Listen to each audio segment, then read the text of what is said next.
There he is, my man. Hey, what's going on, brother? What's going on? Man, you already know. How you doing? I'm doing well, bro. No complaints. No complaints at all. No Same complaints. here. Plus, ain't nobody listening, man. You know what I'm saying?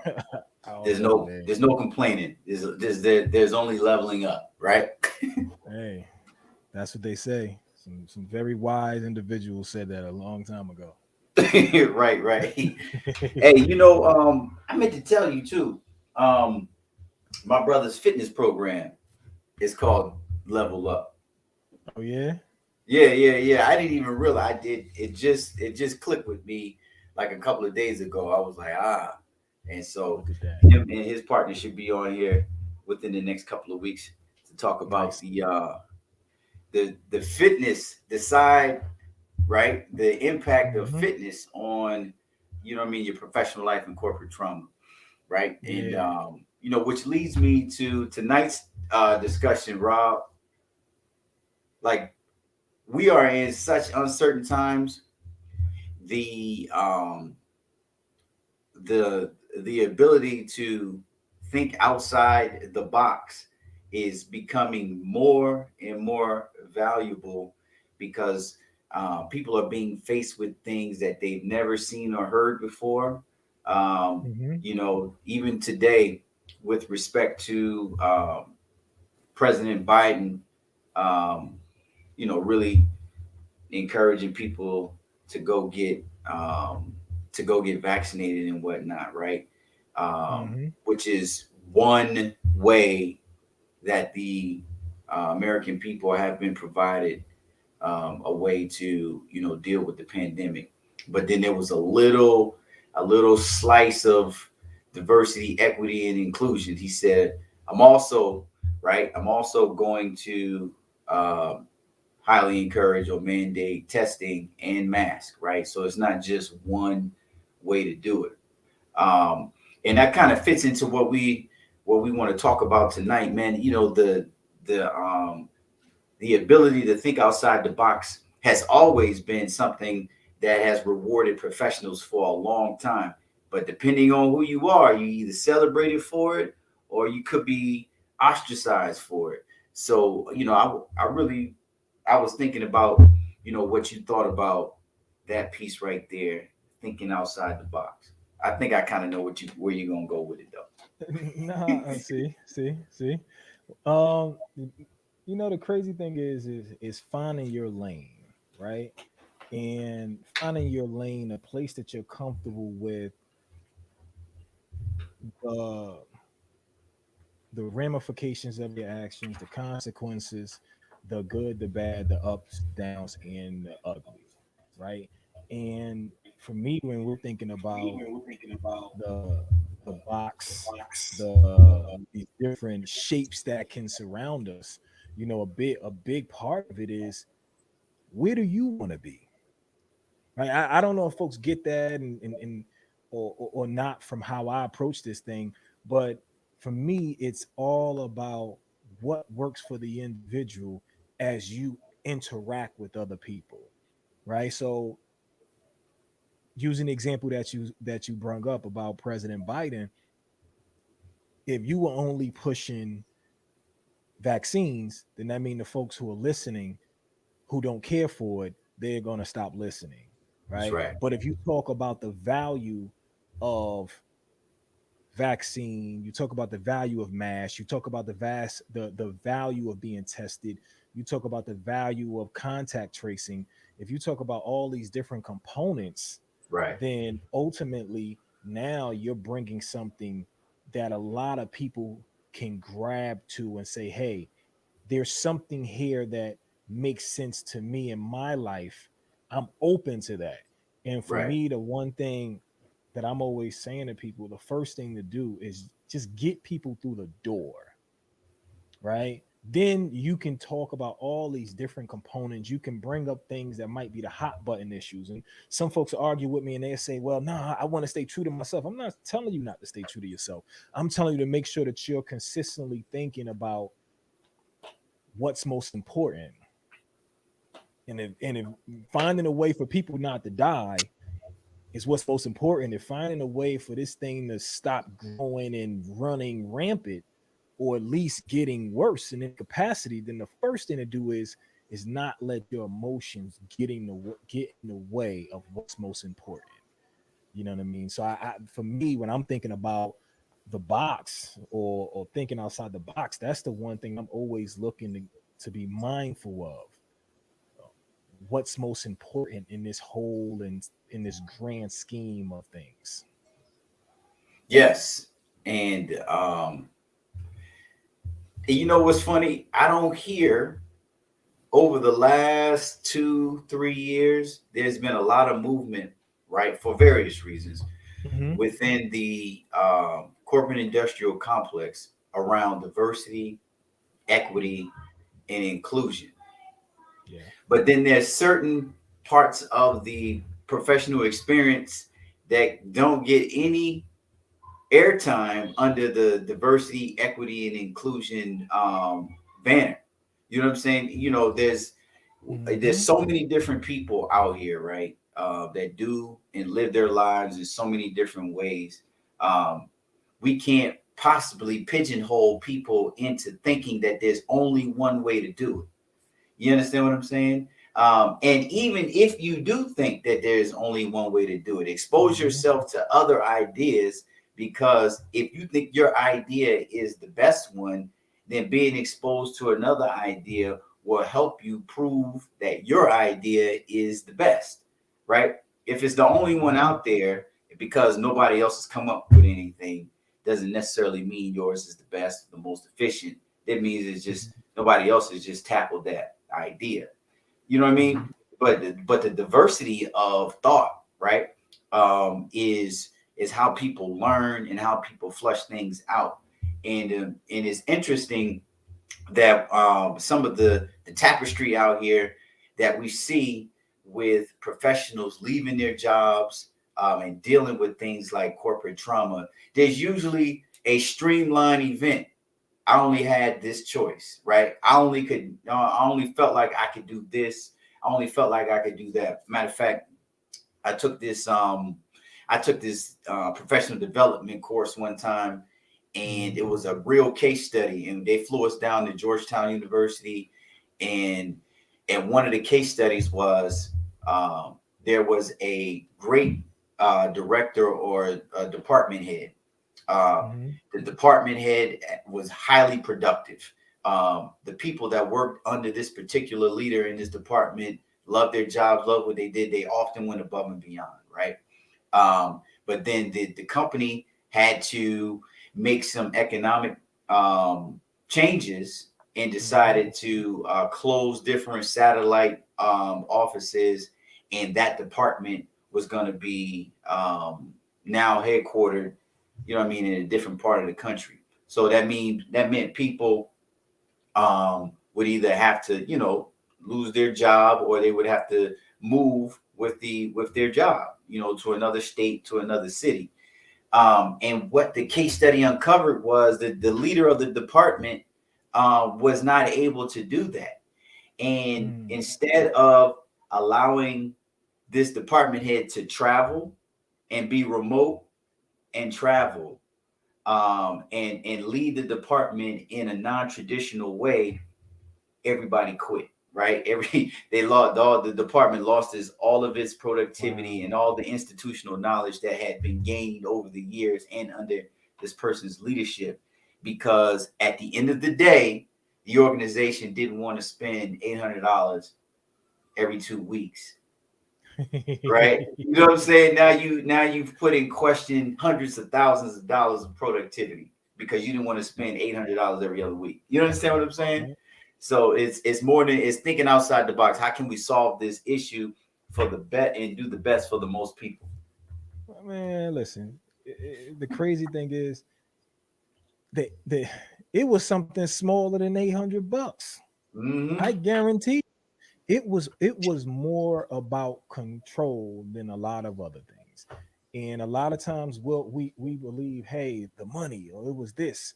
They didn't want to spend the money. I understand. No, somebody just didn't like the decision that you made, and they wanted to be able to move and keep things the way they like them.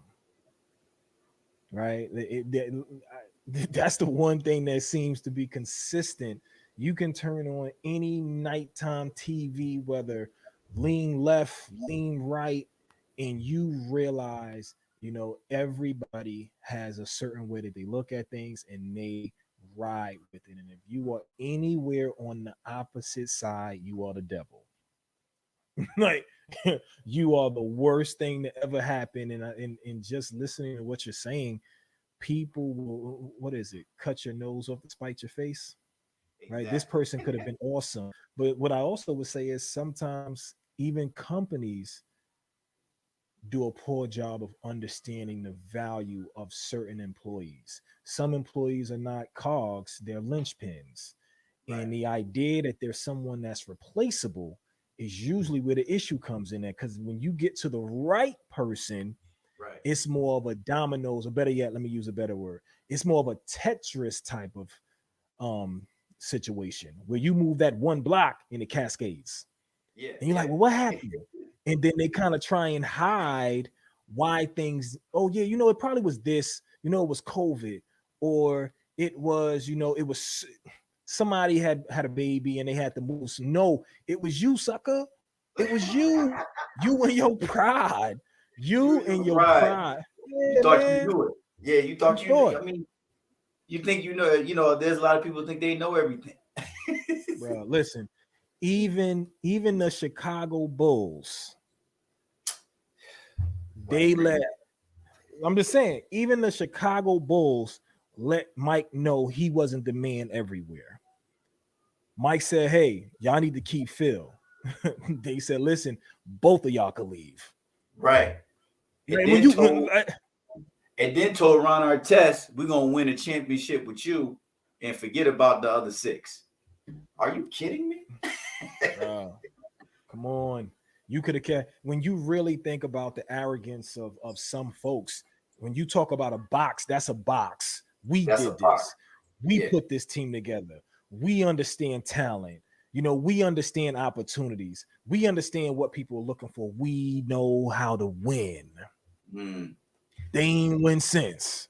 They ain't There win has not been nothing. a. I don't even know if they've won 2 or 3 playoff games since then. When I don't even know if they won a series. At the max, if they won a series since '98. They won a series, you know what I mean, under Derrick Rose, but your point is well taken. Matter of fact, that's one of the best Man, sports analogies. Derrick Rose probably had to break his body to win that series in Yeah, that place. yeah. Because and everything about that organization in that Mm-hmm. business, let's not forget, let's make no mistakes about it. The Chicago Bulls was a business. And everything about the team from top to bottom, from the coach and the coach's approach to the players, you know what I'm saying? Letting Dennis Rodman take off in the middle of the season to go unwind in Las Vegas. Like everything about that Mm-hmm. whole team was a step away outside of the norm and outside of the box. And ever since then, um, the NBA has really Mm-hmm. try to either optimize that or stifle that, either one or the Mm-hmm. other. You know what I mean? With the dress code, right?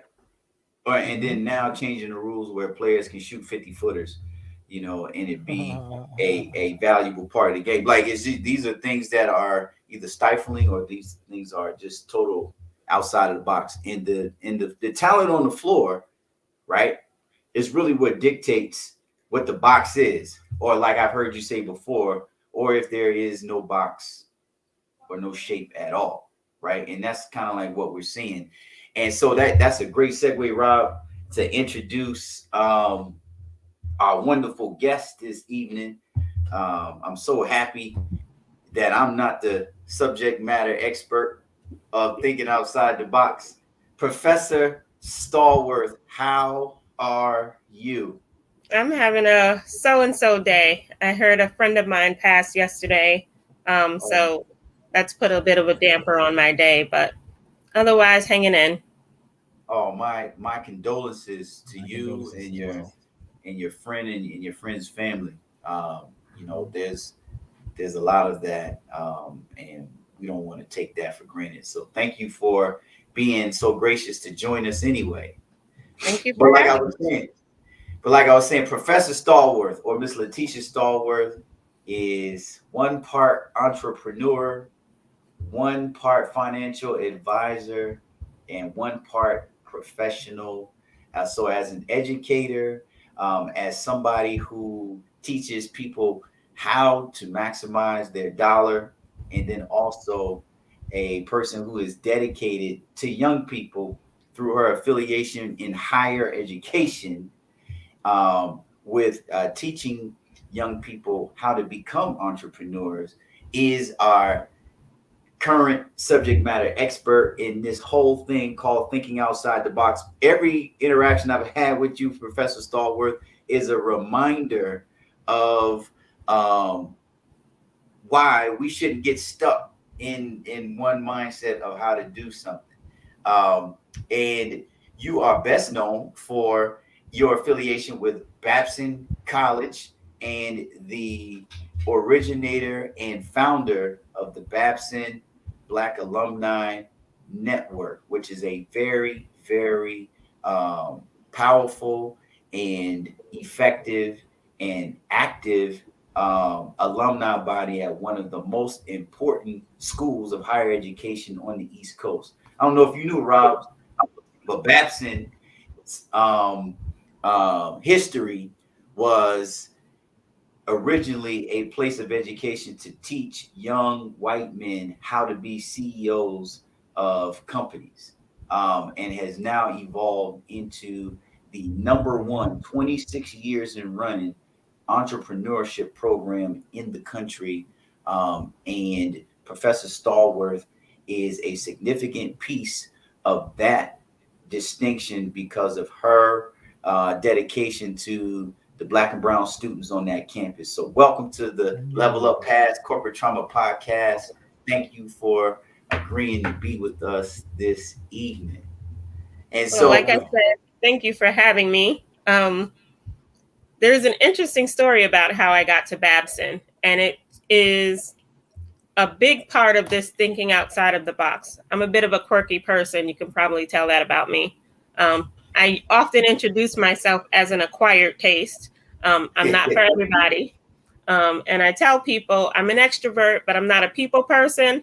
I'm a talented 10th people person, but more realistically, probably a 10% of the talented 10th people person. So like a 1% people person. But it's one of those things where I grew up in Brooklyn back in the days when Bed-Stuy was do or die. That was my neighborhood.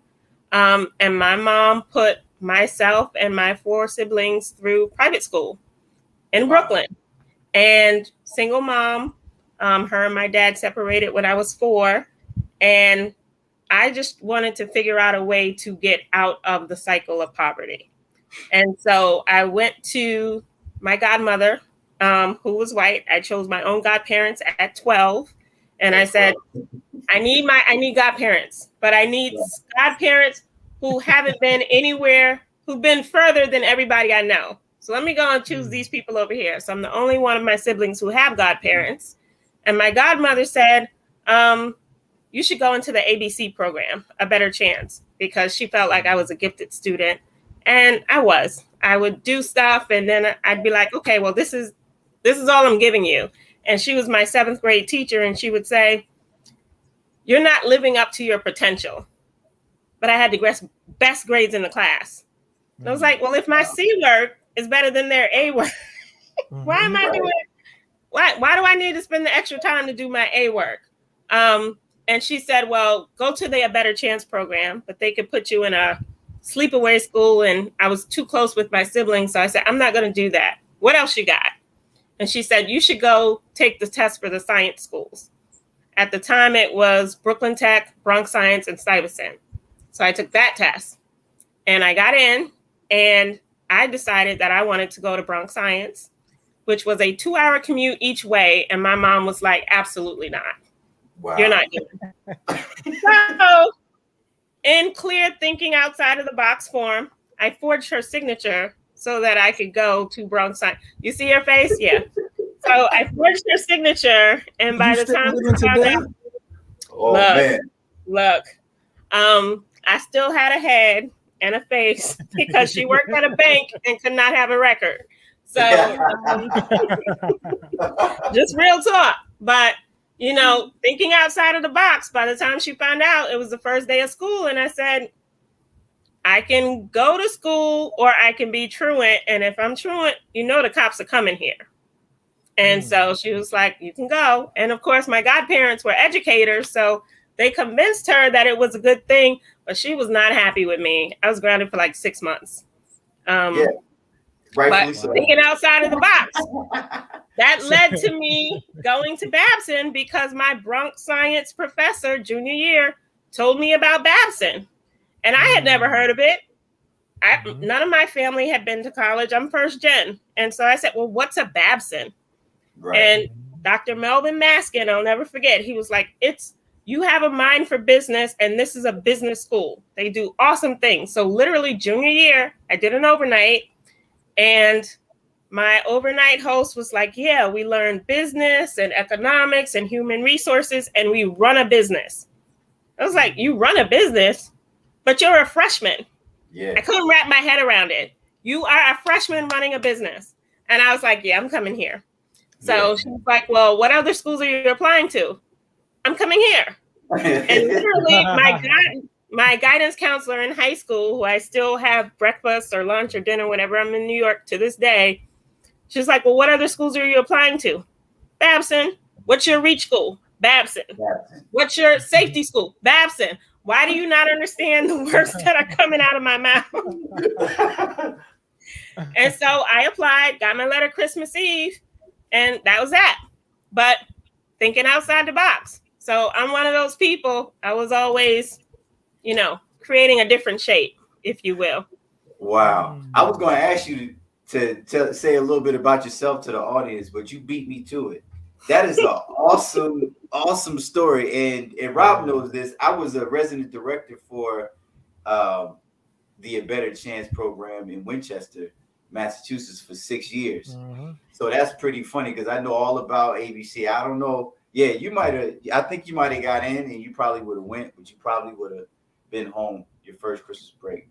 Well, I actually mentor and used to volunteer for A Better Chance here in DC for like 6 years and teach them resume writing and things of that nature. So every year I would go and they would say, oh, Leticia's an honorary member of ABC. And they would say, and I'd say, they said, what school did you go to? I was like, I went to Bronx Science. And they'd look at me and I was like, my school was probably better than most of yours. It's a public school though. It's a public school, but it's a great school.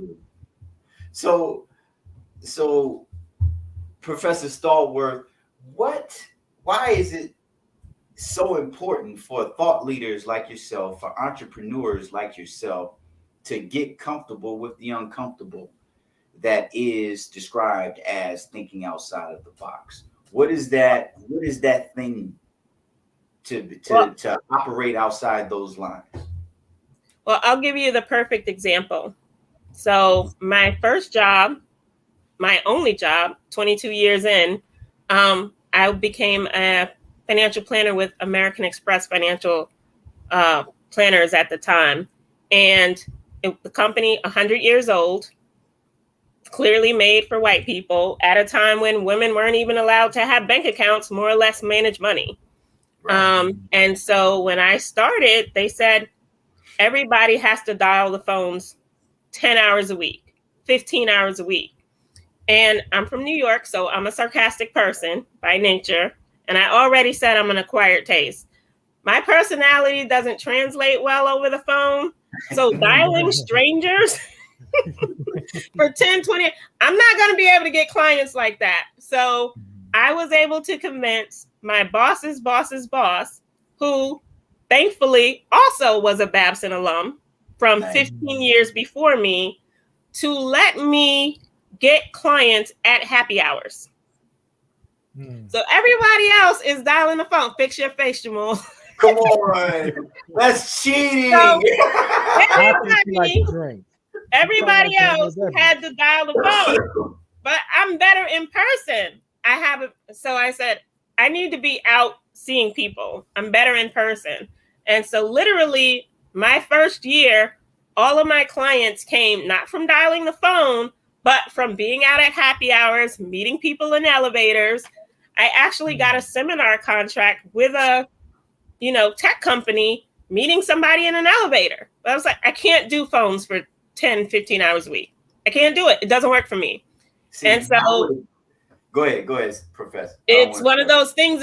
If I hadn't figured out how this would work for me, then I wouldn't still be in this career. And 22 years in, I haven't had a day when I've hated my job, not a single day. And I don't know anybody who can say that. It's not many. See, because I'm gonna tell you right now, Rob, I would have been the brother in the corner, mad as you know what, HE double hockey sticks, dialing that phone for 10 hours a week and just doing it because that's what they said I was supposed to do.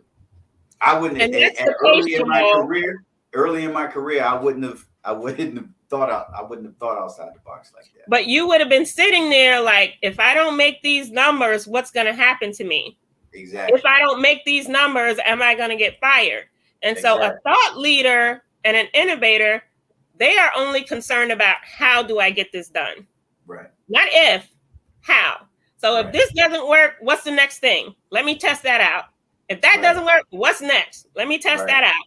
But you can't know if you don't fail early, fail fast, and then move on. Right. That's a fact. It took me a while. I'm a late bloomer. It took me a while to figure that piece out. But you said something very important that I would have been, or people in general, their automatic next thought is like, what's going to happen if I don't hit these numbers? And see, Rob, that's what corporate trauma starts. It's the fear, right, that leads to the stress and the anxiety and the anger and so on and so forth. And then before you know it, you are a caricature of yourself trying to survive in an environment that if you just stood up to the uncertainty and the fear of the moment and thought outside the box, you would have preserved your productivity as a professional and be like Professor Stallworth and say, I've been with the same organization for 22 years and I've never hated my job one day in my life. That is. There's also a reason for that, though. Yes. So day one, I knew I wasn't part of the corporate culture. Right. I don't have the personality for that. So day one, I was like, I'm going to learn what I need to learn. And on my 3rd anniversary, I'm going to become a franchisee. So I have been a franchisee for 19 of those 22 years. And so being self-employed for 19 of those 22 years is while I'm still here 22 years later, because I've been self-employed for too long to be under somebody's thumb. I don't have the personality for it. To be bothered. I'm too self-employed to be bothered. That's a t-shirt, Rob. You know what's the interesting thing about that? The ability to know and understand yourself enough and not be afraid to shift to a place that's going to work for you. And that self accountability and wherewithal to say, you know what, let me put my hat on that's going to first help me be successful before I try and figure out everybody else. Because a lot of times, just like Jamal said, we're going to get on that phone and we're going to dial, because they said that's how we can be successful, compared to saying, hey, but they only know me from the interview and from what they think makes sense about me. I know me. Right. So I can hit the phones. Now, see, that I would have had the hybrid. I would have hit them phones because in my mind, I would have like, they're going to fire me when I say no, right? I would have hit them phones. I would have went to the happy hour too. I probably would have did both. Now I got the personality. You wouldn't have had time for the happy hour because we worked literally from 7 a.m. to 7 p.m. So Monday through Thursday, and happy hour is over at 7. So you're not at happy hour if you dial in the phones. So I just got to be drinking. Tequila can be your friend. That's all I'm going to say about that. What'd you say? Tequila can be your friend. So that's what I'm saying. I mean, I just got to show up halfway there for the folks who stayed after happy hour. That would have been the only thing. I see what you're saying, but it makes sense. You got to figure out what works for you because every personality is different. And at the time, they literally interviewed 100 people to hire one person. And so because I knew they interviewed 100 people to hire one person, and the company had the reputation for having the best training in the business, I knew I was capable. Right. Yep. So you can't tell me I'm not equipped to do the job. I'm definitely equipped to do the job. I just have to figure out how the job is going to work for the way I need it to work. Exactly. And that's a very important point. That's a very important point.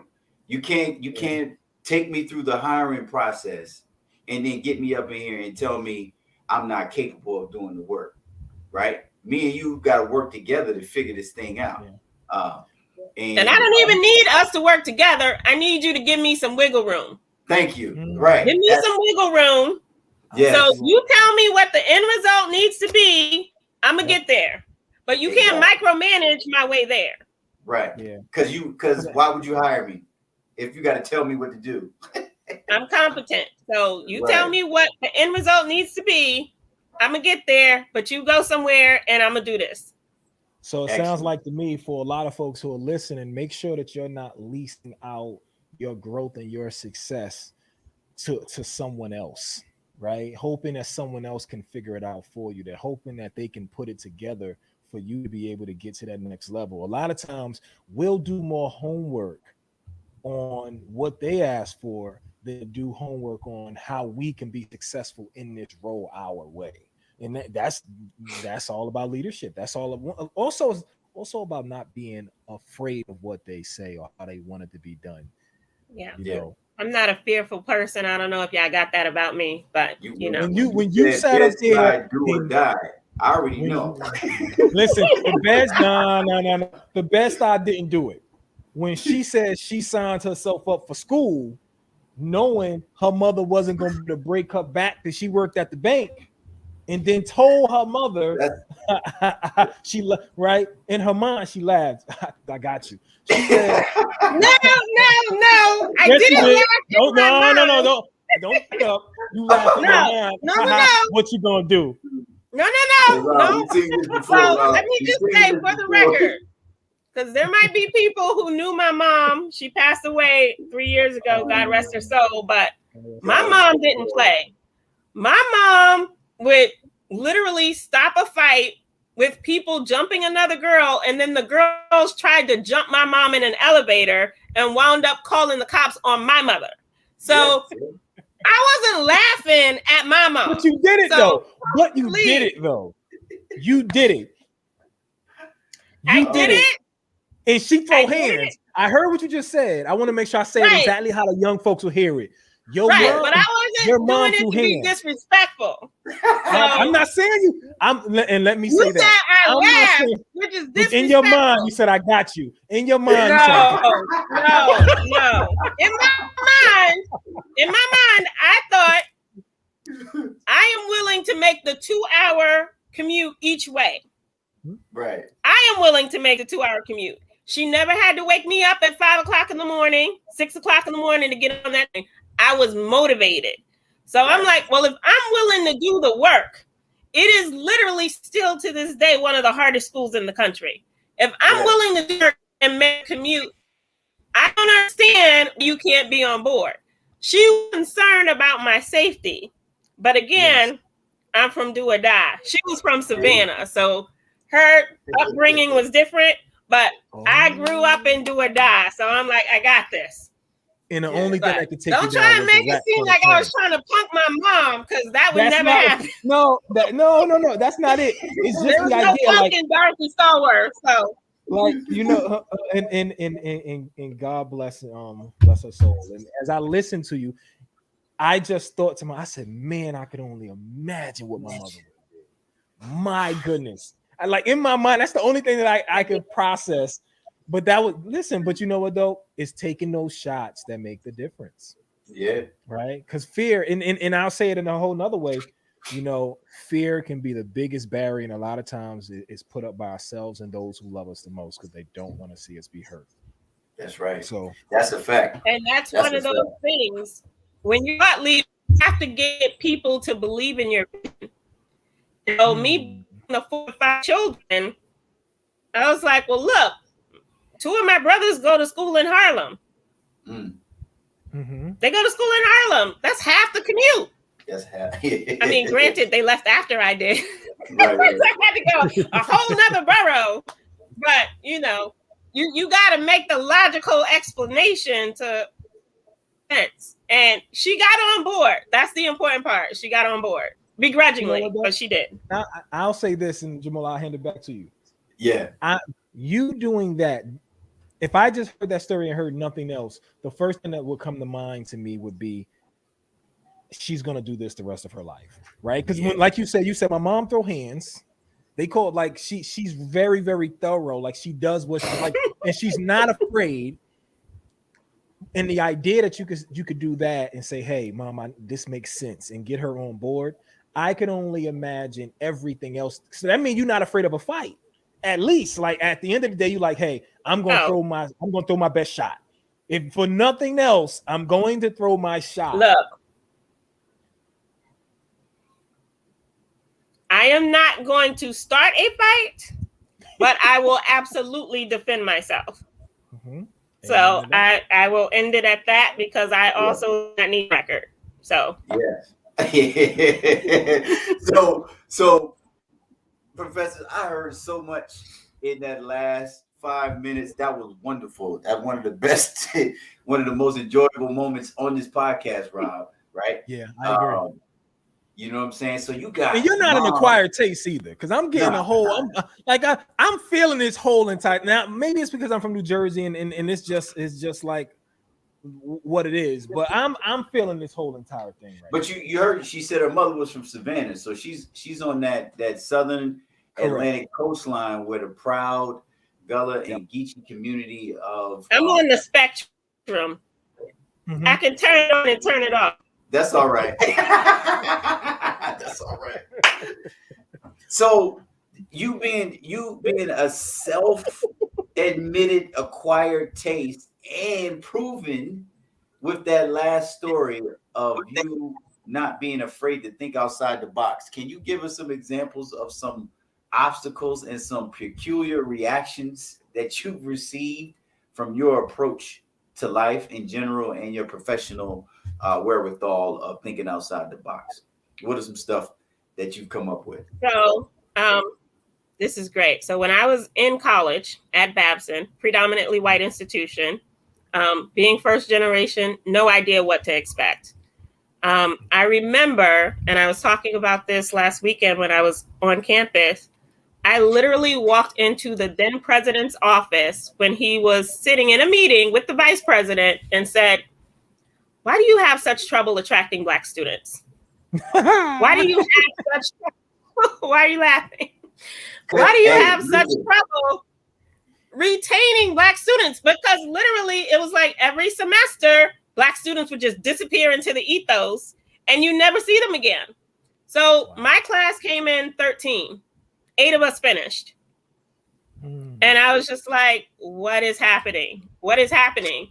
And they gave me some crazy thing about it's the chicken or the egg. And I was just like, it's a farm. And the farm has chickens to grow more chickens. And the farm has eggs. And some of the eggs are to be sold. And some of the eggs are to be fried. And some of the eggs are to grow into more chickens. Like chicken or egg, it's a farm. It's all of the above.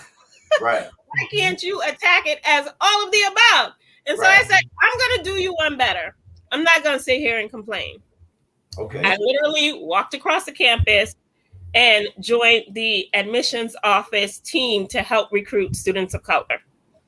And so because I was a freshman. Wow. I was a freshman. And so that was 1995. And in 26 years, I have recruited 90 students, not all Black, but mostly Black, to that campus, including 3 in the class of 2025. Wow. But I did one better because I said, as a student, so I ran for president of the Black Student Union freshman year. I lost. I was not thrilled about that. But I ran again sophomore year. And then I was president until I graduated because people were like, oh, she lit. So because I come with receipts, you see this? Yes. So I started this conference as the president of the Black Student Union. I was a junior because I was like, how come we never see Black people who went to Babson? They never come back to campus because they had trauma on campus. So this conference was a way to bring alumni back to campus so that Black students could see, if you survive this culture, if you can survive this culture, you can survive anything. Mm-hmm. And so the conference won for 23 years. Was legit, like literally 2018, 2019, 2017, 200 plus people at this conference. Babson doesn't even have 1,000 Black alums. Wow. Oh, wow. But this conference, don't laugh, it's a thing. So literally, this is the 10th one. I come with receipts. All right. And so I have like all sorts of stories because there's a culture on that campus that I helped create, because even when I graduated in 99, I have been on that campus at least twice a year, every year since I graduated, at least twice a year. Because if you're going to have an impact, you can't just say, oh, I'm going to show up once a year, or I'm going to throw money at the problem and I'm not even going to kick the tires. Like, nah, let me go and see what this looking like. Let me mix something else into the soup. It's like you're cooking. Right. It might need more salt. It might need more pepper. Right. It needs more flavor. That hits on so many different levels. Right. One, at my alma mater, which was also a PWI, I was the first Black president of the Alumni Association. And so, you know, you wear a different hat.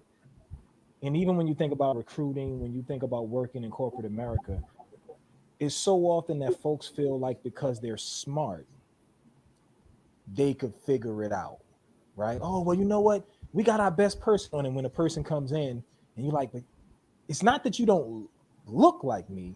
You're not even in tune with the culture of what people are looking for. You just assume that what's happening, you know, well, whatever I'm doing with my white counterparts, I can do with them. I got to do it better. No, we eat different things. Like you said, we operate cheese and crackers at a barbecue. Dude, this is supposed to be a barbecue. The only cheese is supposed to be on the burger. What is this cheese and crackers? Facts. So, and think about it. Even with that being said, cheese, we network differently, right? In their mind, cheese and crackers, you're gonna eat a little bit of that, and you're gonna do a lot of talking so that you can build the network. In which, when you think about us, we actually have to make relationships, because it's like, do I even trust you? I always tell folks that may be PTSD, that may be trauma, but I have to be able to stand next to you and see if I can read your soul. Right, because you might be one of them. Brooklyn by way of Missouri. Show me some receipts. Yes. This is all I'm saying. Because too many people want to trade on, oh, well, my father was, but show me your receipts. Don't trade off of your parent or show me your receipts. Yep. What have you done? Got mine in the mud. Right. And you know the craziest thing about that? Folks will discount some of our stories, but then lean on the stories from 2 or 3 generations ago, right? It's one of those situations where they'll talk about the receipts of individuals from the past and then try to discount your receipts of the present. Right. I'm the one who put in the work in. You're benefiting from things from the past. I'm putting the work in right now in building this. I'm building this from 1996. Well, they try to discount my receipts. I know they did. I know they did. Tell us more. Say more. Dum. Let me drink some water.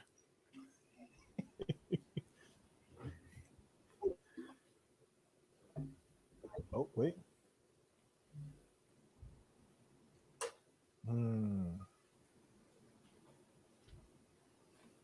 Oh, wow. That's a lot of people. Tell us it is more. So you see this? Yes. Look at this.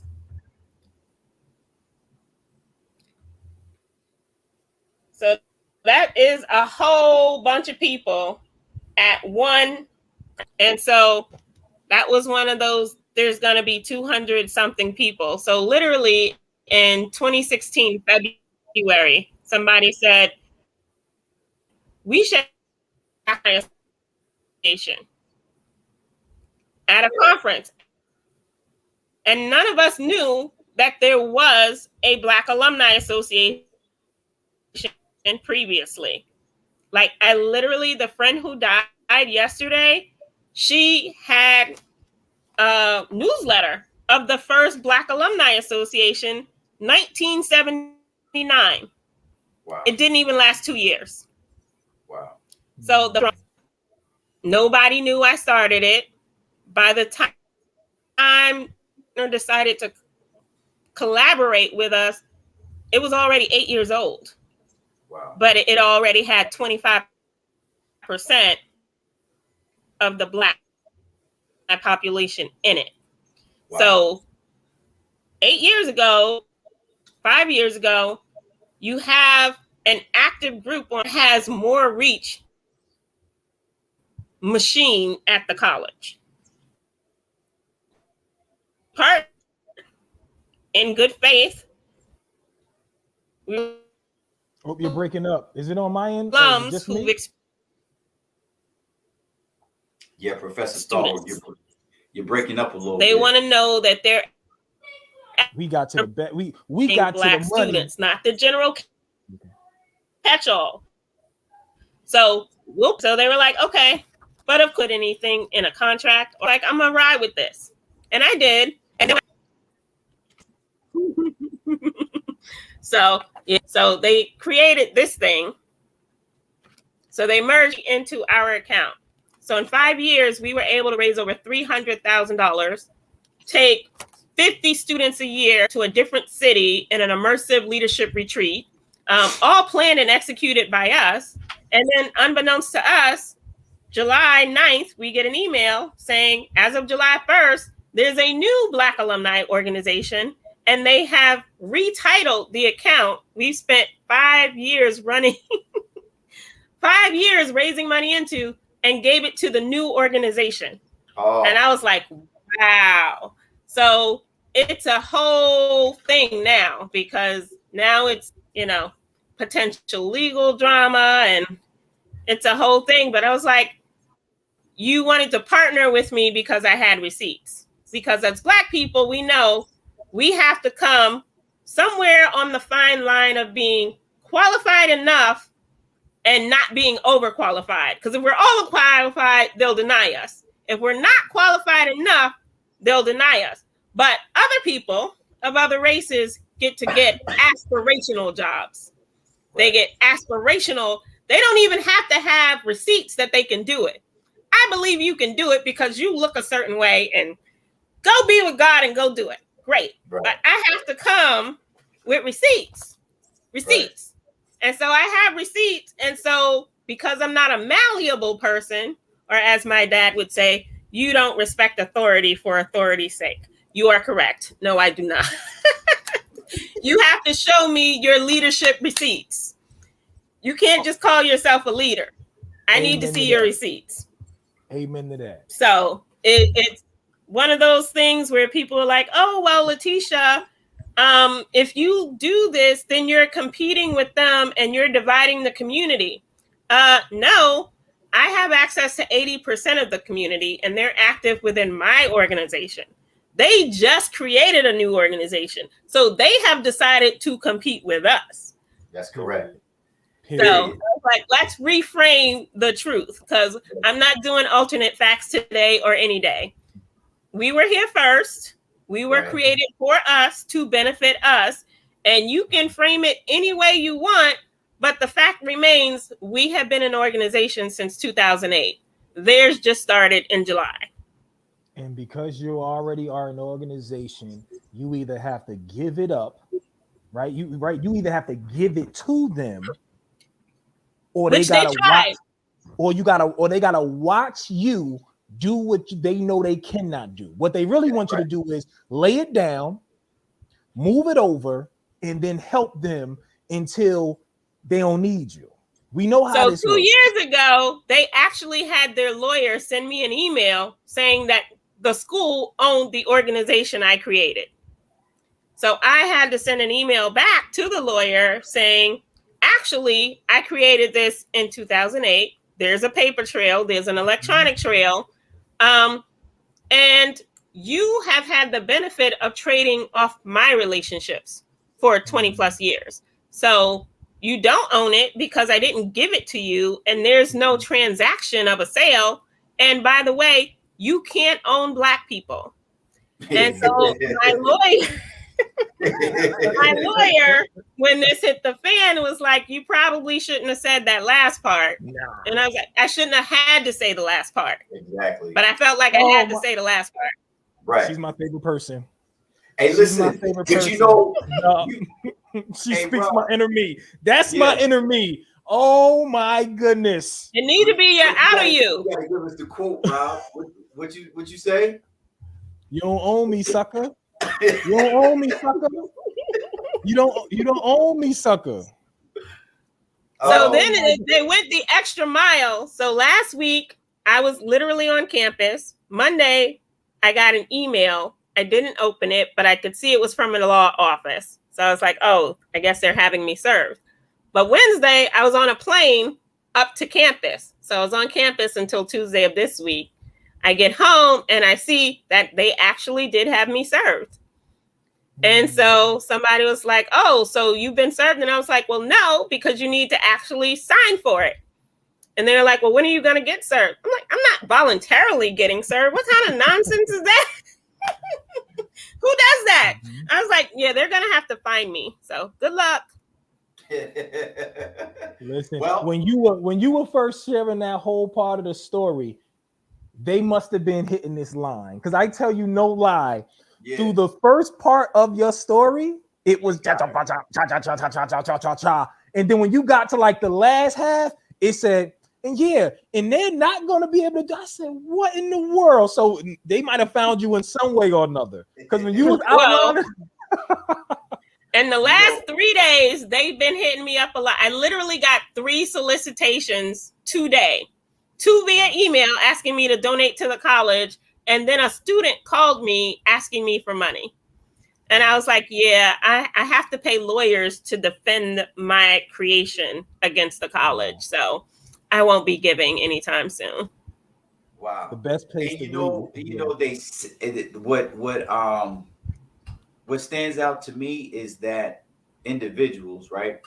Because with corporate trauma, you have to identify people, right? We could sit here, right, and say Babson, right? But corporation is just a group of people who are legally recognized as one entity. But with all due respect, there was somebody or somebodies that sat back and watched you and thought that it would be okay to take what you created and then also think that they could do what you do at the same time. The height of arrogance and narcissism that it would take to do that is just it never ceases to really arouse my curiosity as to what people be thinking when it comes. I wish it was that. I wish it was arrogance, but it's not even arrogance. It's sheer hubris. So there have been events, quote unquote, for Black people, not Black Affinity Network events, which is the group that I created. Right. So the events created for Black people are mostly attended by non-Black people and employees of the college. Right. The Black Affinity Network events are mostly attended by, guess who? Black alums and Black students. And so when they decided to repurpose our designated account, they said, oh, well, it's going to be used for the same intended purpose and blah, blah, blah, the mission of blah, blah, blah. And I'm like, but the impact is different. Right. Because the color scheme of the people who attend our events are different from the color scheme of the people who attend. Literally, they just had an event for the new organization on Tuesday as I was leaving the campus. And yet again, the Black people were outnumbered, but this is a Black thing. And I was just like, it's easy to be outnumbered at a PWI as a Black person. Yeah. But at band events, the greatest thing about band events is we were always the majority at band events. And so people can say, oh, well, it's this and it's that. And I'm like, if you actually look at the track record, and they keep records, it's not the same thing. Right. It's not the same. So it's not even arrogance, because they were running events at the same time we were running events, and people didn't show up. So I'm like, you can't do this. But it wasn't about them believing they could do it. It's about us not having control and the money, because we got really good. I collect money for a living. Right. I raise money in my sleep. So we got really good about raising money, but we weren't allowing them to dictate how we spent money that they didn't help us raise. So that, of course, became, and I was just, and then it was, oh, well, we get to choose your leadership based on what? You don't know these people. But of course, they modeled a whole bunch of affinities, quote unquote, after us using our playbook. The Latinx is defunct. It didn't even last 2 years. Other affinities, we are the most active affinity group. And so now there's this whole thing about a commitment to diversity and inclusion, and nobody's bothering to ask the question, how are you committed to diversity and inclusion when you are deciding to tear down the oldest, smallest, but yet most active cultural affinity group? Those don't go together. In the name of a power grab, right? In the name of, you know what? We don't like Professor Stallworth. And we knew, because think about it. You know how sometimes it works when folks do certain things. In the beginning, it was like, you know what? Yeah, she a little quirky. You know, she'll probably be able to help get things off the ground, but we'll see. And then once they realize that the things that other people will consider to be negative about who you are is actually the things that are necessary, then it's like, oh wait, she a powerhouse. We need to do this now. We need to get this now before she gets to the point of making this into something larger and we can't get it. When you think about it, it's like, let's pull this from under her feet now. Hopefully she bows down and says, you know what, I'm only doing it in the name of the school and for the kids. No, I'm doing it to make sure we get what's needed and what's necessary. And if I sit here and I bow down to you jokers, y'all gonna mess this up, and we're gonna be back to where we were in 1996. Yeah, and before you know what? Exactly.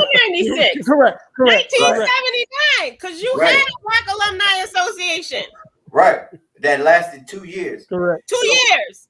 So does Babson have a DE&I person in place as of right now? They do, and they have had DE&I people.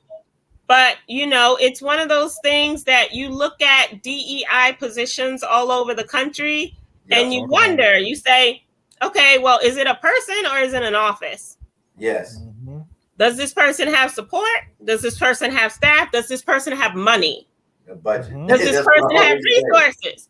I mean, you look at these offices and you see, you know, a person who's in charge of advancement has like 50 people. Yep. Yes. And then you have a D&I person, not a D&I office, and you're like, you know where your priorities are. Right. Like, you're not even faking where your priorities are. Right. And then you find organizations that have D&I people, and the D&I people don't even report directly to the president. Right. You're not serious. On the head. Boom. You're not serious. Boom. What are you doing? You hit the nail on the head. I had a post. Right. From a word of the day. If you are serious about DE&I, that person has a staff, a budget, and a direct line to executive leadership. If not, the president, CEO themselves. And it's an office of diversity and inclusion. It's not one person. It's an office of. So there's this whole thing where people are like, oh, but this is this and this is that. And I was like, I'm on campus. I was on campus twice during COVID. During COVID, and I didn't leave my house for 15 months. Wow. So, but I left. I was on campus in March of 2020 and in October of 2020.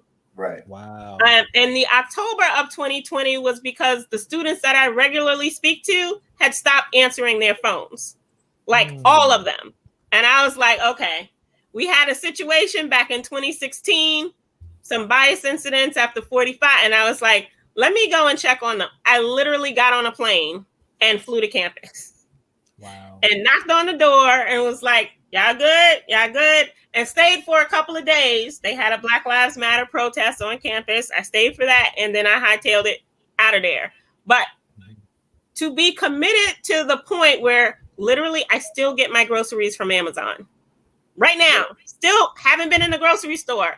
But I got on a plane twice during COVID to check on those students. And I don't get paid for this.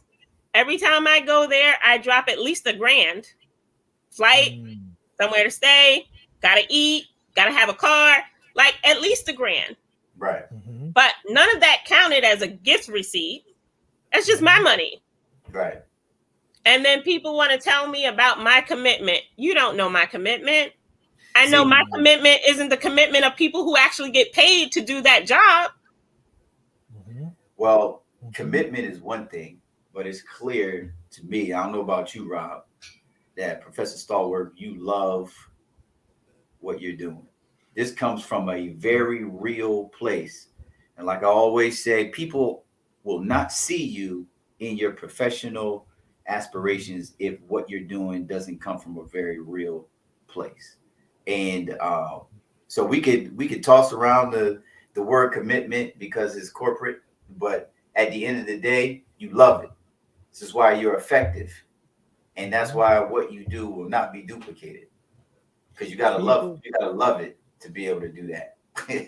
People want you to be committed. People want you to be committed, and this is for everyone. People want you to be committed to the company, right? Your commitment was about you being committed to the school, right? When you really think about it, it's not about all the other things that you're doing. It's not about the work. It's not about how you're helping people, how you're getting more people engaged. Are you committed to what we say we need, how we need it, and how we want it and when? If you're not that, right. And so I actually saw one of my professors when I was on campus, and she said, well, you did this for Babson. And I was like, no, I did this for the Black community on this campus. That's right. Because when I was a Black student on this campus, freshman year, someone literally, a professor, not my professor, came up to me and thought it was okay to say I was an affirmative action decision. Yep. And so when you make a commitment to make a PWI a more inclusive campus, particularly knowing the amount of turnover in higher ed, that's at least a 20-year commitment. And I'm definitely 20 years plus in. But as long as I have breath, both of my degrees are from that institution. And so my commitment is to keep doing what I've been doing because that's who I am. It's you don't have to pay me to do that. I do this for free. I could do it in my sleep. Right. But this is who I am. This is who I was born to be. This is my purpose in life. I'm convinced. And when God doesn't want me to do it, he'll tell me. That's right. And I will be obedient and be like, deuces. Yeah. Exactly. But this ain't the time, right? But this one, I have not gotten that message. I have not seen the light blinding me on the road to Damascus.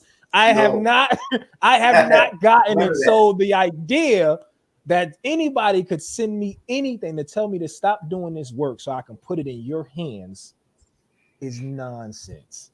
I appreciate you saying that, Rob. I appreciate that I didn't have to say it. Right. No, listen, you ain't gotta say it. It's nonsense. Well, listen, there is no. I'll be completely honest with you. The reason, like the podcast that we're doing, is not just about just corporate trauma. It's also about being able to do what you were put here to do, right, in a way that you deem it necessary. That's right. Years ago, I would have never came online with a hat. Nope. You would have seen me with a suit on. Nope. I'd have been clean cut. But you can't reach everybody the same way. And even when you think about these organizations in these universities, they believe that as long as we got the money and we got smart people who say they want to do the work, we can do anything. And if that was the case, PWIs will look completely different because they've been saying that they could get this work done for decades and they can't. And at some point in time, it's going to take some of us when we get into certain positions to just be honest and say, y'all bring me in here. Y'all want to bring me in here, but you don't have the proper tools. And to be honest with you, just because you get some of the black and the brown folks to get jobs doesn't mean you actually did the work. That's right. It doesn't mean that it's sustainable. Right. And I'll end it with this piece. There's so many different companies that will give out internships and hire people, but you can't keep them because your culture is so wretched. Corporate trauma. Right. Your culture is so detrimental to the mental health, the physical health, and for some the spiritual health that that you like. But where did they go? They disappeared. They disappeared. It's like my friend Cheryl Kaiser says of the Lewis Institute, where she made me a fellow. Culture eats strategy for breakfast. Period. Culture will eat strategy for breakfast. And period. You can talk about strategy all day, and I don't even know if there is one, but I absolutely know toxic cultures are not for anybody, and they are especially not for black folk, especially not after 2020. This is the whole reason of the Great Resignation. Everybody's saying, you know what? It's not worth it. Hold up, Rob. What they say? What they say? Hold up. My fingers not quite fast. Where's it at? Where's it at? Come on, where's it at? We all quit. Yes, sorry for the inconvenience. Sorry for the inconvenience. But you know what though? Yes. I said to somebody, I said, if we don't catch on to anything else after the death of George Floyd, we better make advancements though. And we have to push so far forward or just do our own. Right. But at some point this is what I will leave you with. Yep.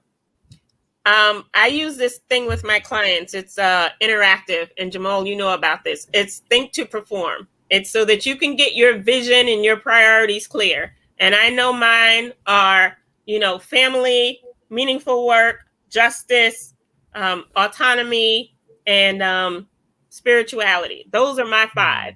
And if it doesn't fit in those 5, I don't have the time for it.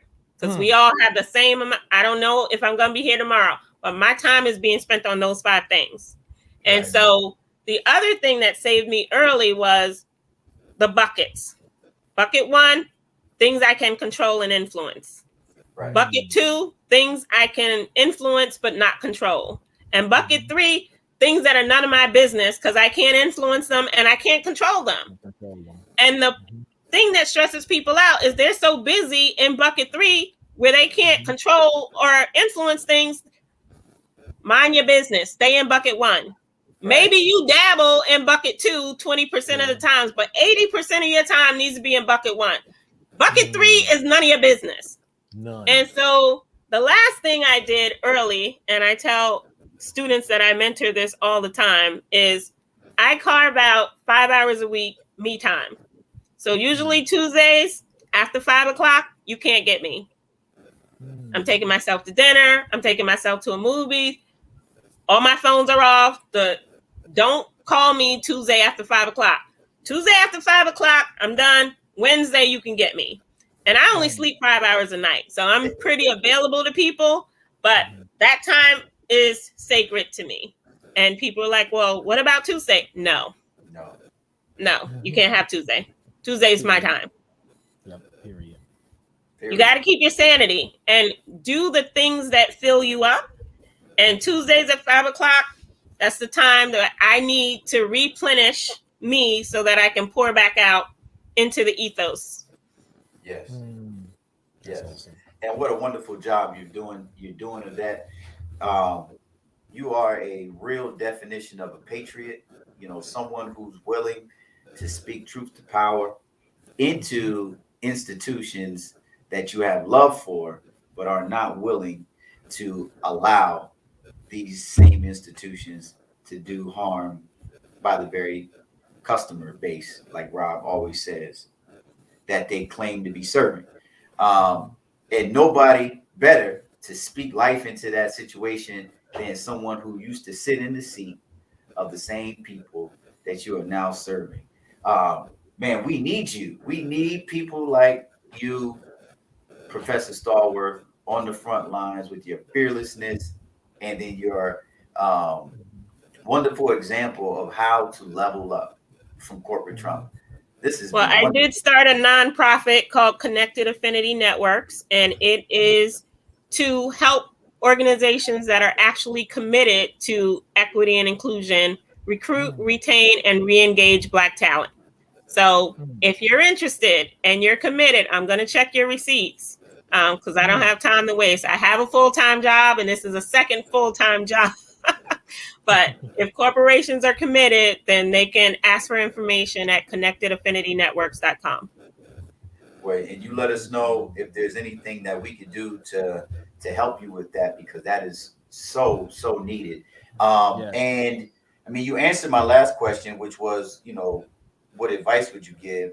But I believe you've answered that. But as customary on the Level Up Past Corporate Trauma podcast, we want to give you the last word to say anything that has not been said that you feel that you want to express to the corporate trauma community. We give you that right now. And when you finish, we want you to hold on for a couple minutes.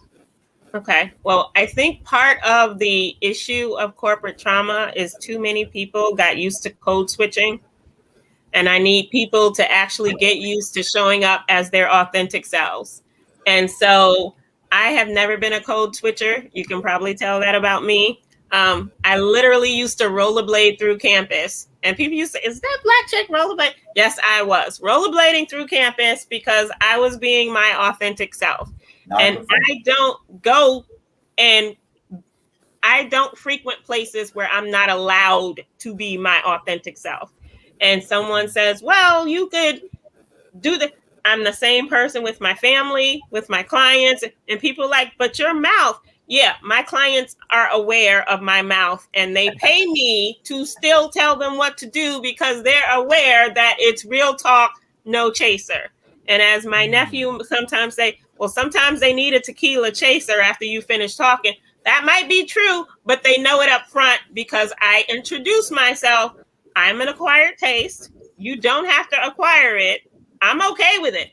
I have a lot of friends. I don't need more friends. I take applications because I got to check your work.